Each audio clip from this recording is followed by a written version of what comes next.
trust. Okay? People who are trust-oriented, have a trust leadership style, they consider themselves patient. Their greatest strength, leadership strength, is delegation, the ability to delegate things.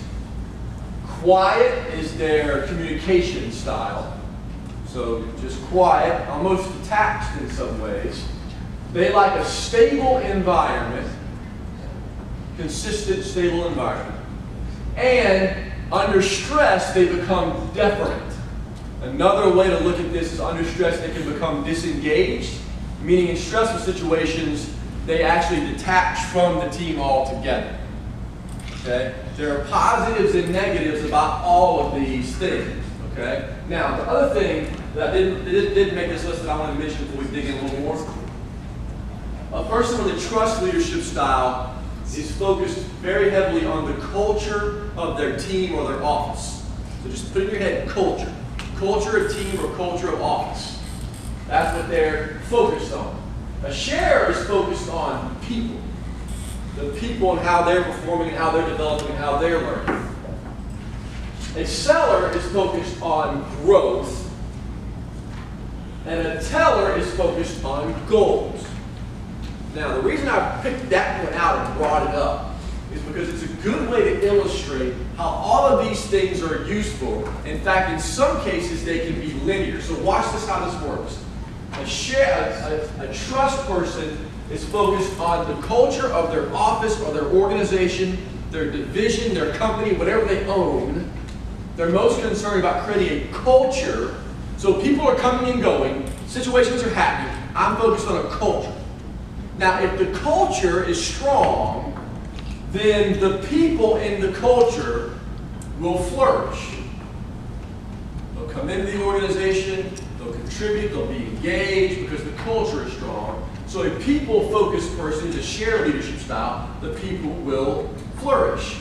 In a situation in which people are flourishing, usually the people themselves and the organization as a whole is growing. Strong culture, developing people, overall growth. If we do that, then our goals are achieved.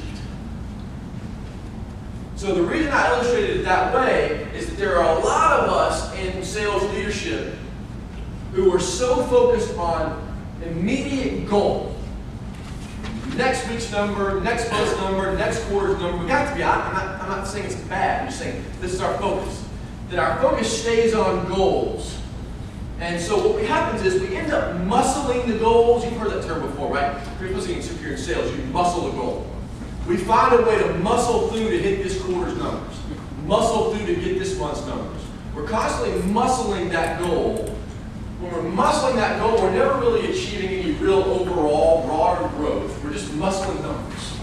And because we don't have overall growth, the people in the organization don't feel developed. They don't feel part of a larger thing. They don't feel like they're growing. All they're doing is stress, stress, stress, stress, stress. Hit the goal. Relax a little bit.